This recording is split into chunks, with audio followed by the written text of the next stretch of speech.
आयुष के पापा के लिए लाई थी ये, सिकुड़कर आयुष के नाक का हो गया है। हमारी खूबसूरत साड़ी का तो रंग ही उड़ा दिया। इसीलिए अपनाए सही डिटर्जेंट, 2 डाला का एडवांस फॉर्मूला जो दे कपड़ों को नई चमक और साथ ही सिकुड़ने से बचाए, चले ज्यादा और पैसे बचाए। इसीलिए अब से जो धोए प्रधानमंत्री को जाता है तो फिर आदरणीय प्रधानमंत्री पेट्रोल क्यों नहीं लाते, इलेक्ट्रिसिटी क्यों नहीं लाते? वहां पर बीजेपी के प्रवक्ता कहते जीएसटी काउंसिल है, लेकिन अनाउंसमेंट करने को प्रधानमंत्री जी अकेले आते थे। दूसरी चीज बार बार और आदरणीय प्रधानमंत्री ने कहा 2 जीएसटी रेट हुआ, ये बात सही नहीं है। आज भी जीएसटी के 0%, 5%, 18%, 40%, जो मैं कहता हूं 40% is absolutely uncalled for. 5 rate और गोल्ड और सिल्वर का अलग रेट है आज भी, और आज भी जीएसटी कॉम्प्लिकेटेड है। मैं उसके अंदर और जा सकता हूं, लेकिन तीसरी चीज मैं कहना चाहता हूं, 2011 में टाइम्स ऑफ इंडिया को इंटरव्यू देते हुए एक महान व्यक्ति ने कहा था, उसने कहा था कि जीएसटी देश के लिए गलत है। उस महान व्यक्ति का नाम है आदरणीय मुख्यमंत्री गुजरात के आदरणीय नरेंद्र मोदी जी। 2013 में सौरभ पटेल जी को भी, जो वहां के फाइनेंस मिनिस्टर थे, टाइम्स ऑफ इंडिया को कहते हुए कहा था जीएसटी कभी भी भारत में सक्सेसफुल हो नहीं सकता। और ये बात आदरणीय प्रधानमंत्री जी प्रधानमंत्री बनने के बाद भी उन्होंने इस बात को स्वीकार की, प्रणब मुखर्जी के साथ जो बात की। खैर, अब मैं आता हूं नेक्स्ट चीज के अंदर। तो ये रिफॉर्म्स था, उसको उन्होंने अपोज किया था। अब मैं आता हूं नेक्स्ट पॉइंट पर। अधिकतर जो बिजनेसमैन है वो जीएसटी को इन्फ्लेशनरी मेजर नहीं देखते। आपका प्रमाण गलत है, मैं आपका एक प्रमाण लेकर को खत्म करता हूं।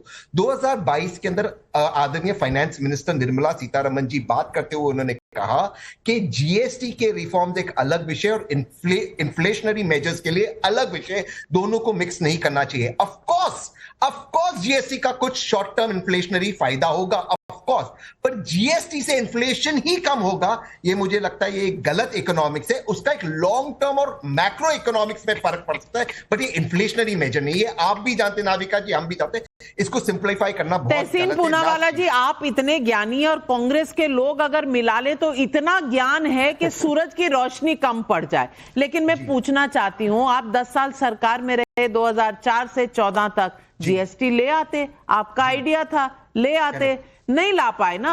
जब नहीं ला पाए, एक मिनट, अब मैं बोल रही हूँ, मोदी जी ने अपोज किया। नहीं, मोदी जी ने अपोज किया और आप डर गए। आप तो हमेशा अपोज करते हैं हर चीज को जो मोदी जी करते हैं, लेकिन वो फिर भी अपना काम करके निकल जाते हैं। आप क्रेडिट की होड़ लगाते हैं। अब प्रदीप भंडारी जी, मोदी जी ने तब अपोज किया था तो ये डर गए। 2011 में फिर टेबल क्यों किया था? 2011 में टेबल किया, उसके बाद लागू नहीं कर पाए।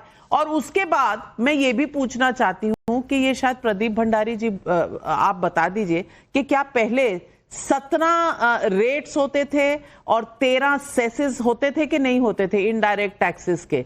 कहीं पर ऑक्ट्रॉय, कहीं पर लोकल टैक्स, कहीं पर स्टेट टैक्स, कहीं पर कुछ, कोई सेस, कहीं पर कोई सेस। अब इनको इससे भी दिक्कत है। नविका जी, आपको और आपके दर्शकों को और सभी को नवरात्रि की बहुत बहुत शुभकामनाएं। मां शैलपुत्री आप सभी के जीवन में समृद्धि लेके आए। पहली बात तो तहसीन पूनावाला ने झूठ बोला, मैं वीडियो नहीं चलाऊंगा, पर ये रहा नरेंद्र मोदी जी जब गुजरात के मुख्यमंत्री थे, उनका पूरा वीडियो, उन्होंने कहा था जब तक आप एक आईटी नेटवर्क पूरे देश में नहीं ला सकते तब तक जीएसटी इंप्लीमेंट नहीं हो सकता। कांग्रेस पार्टी जीएसटी नेटवर्क नहीं लेके आई। जब कांग्रेस पार्टी सरकार में थी, मिडिल क्लास को 30% टैक्स देना पड़ता था, सभी टैक्सों को मिला के अब 0% देना पड़ता है। नविका जी, दिक्कत क्या है कि राहुल गांधी बहुत अमीर आदमी है और उनको मिडिल क्लास की जरूरतें नहीं समझ में आती। तहसीन पूनावाला भी एक अमीर आदमी है, इसलिए उनको नहीं समझ में आ रहा हो क्या रहा है। मैं समझाना चाहता हूं, मक्खन के दाम में 20% की बचत होने वाली है, 25% चीज के दाम कम होने वाले हैं, घी में आपको 30% कम होगा, टोमेटो मिल्क अगर आप टोमेटो सॉस अगर आप लेंगे उसमें 3 रुपए की बचत होगी, मिल्क शेक में 2 रुपए की बचत होगी, अगर 2 व्हीलर आप लेंगे उसमें 15,000 की बचत होगी, 4 व्हीलर में 50,000 की बचत होगी, एयर कंडीशनर में 45,000 की बचत होगी। अगर तहसीन पूनावाला अपनी वाइफ के साथ में कोई रेस्टोरेंट में जाते हैं और फ्रेंच फ्राइज भी ऑर्डर करते हैं तो 15 रुपए की बचत होगी। साथ में अगर ग्रोसरी के अंदर 500 से लेकर 1,500 रुपए तक की बचत होने वाली है, और अगर किसी का कोई बच्चा है तो उसके स्कूल की किट में 700 रुपए की बचत होने वाली है। तो ओवरऑल मिडिल क्लास को बचत होने वाली है, पर तहसीन पूनावाला नहीं समझ रहे क्योंकि वो एक्सट्रीमली अमीर आदमी है, तो इसीलिए उसको उनकी बात की समझ में नहीं आ रही। पर बड़ी बात क्या नाविका जी, मैं भी सुबह से ग्राउंड पे घूम रहा हूं, मुझे एक ट्रेडर, एक कॉमन मैन, एक मिडिल क्लास व्यक्ति नहीं मिला जो ये इस बात को स्वीकार नहीं कर रहा है। परंतु कांग्रेस पार्टी को हमेशा जलन और दुख इस बात की क्यों होती जब भी देश में कुछ अच्छा होता है? राजकुमार भाटी जी, मैं आपसे सवाल पूछना चाहती हूं।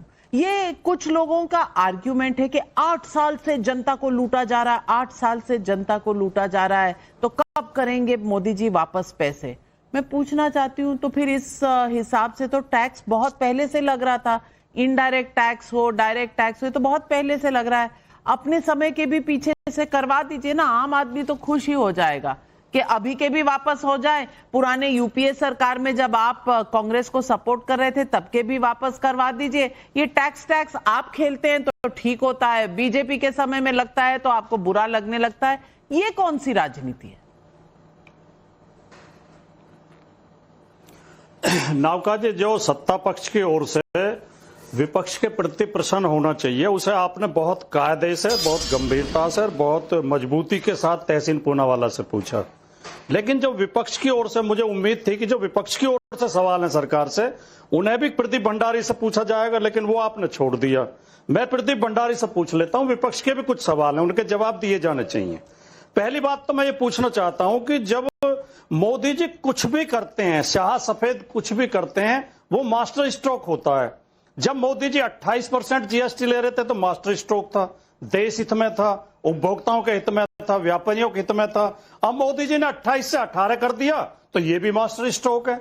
मोदी जी किसान बिल लाते हैं तो वो भी मास्टर स्ट्रोक होता है, किसान बिल वापस लेते हैं तो वो भी मास्टर स्ट्रोक होता है। मोदी जी इलेक्ट्रल बॉन्ड लेके आते हैं तो वो मास्टर स्ट्रोक होता है, इलेक्ट्रल बॉन्ड वापस लिए जाते हैं तो भी मास्टर स्ट्रोक होता है। भैया, कोई जब अपनी गलती सुधार रहे हैं मोदी जी, तो तब तो आपको ये स्वीकार करना पड़ेगा कि पहले मोदी जी ने गलती की थी। पहली बात तो ये। दूसरी बात, जिन वस्तुओं पर जीएसटी 28 से 18 किया गया है, उनमें निश्चित तौर पर उपभोक्ताओं को राहत मिलेगी। वो चीजें निश्चित तौर पर थोड़ी सस्ती होंगी। लेकिन मैं कहना चाहता हूं, विपक्ष की आपत्ति है कि मोदी जी ने ठीक से गणना नहीं की है, ठीक से इसे नहीं समझा है, समय दिया नहीं है, विशेषज्ञों को बैठाया नहीं है। अभी इस जीएसटी में बहुत सारे कॉम्प्लिकेशंस हैं।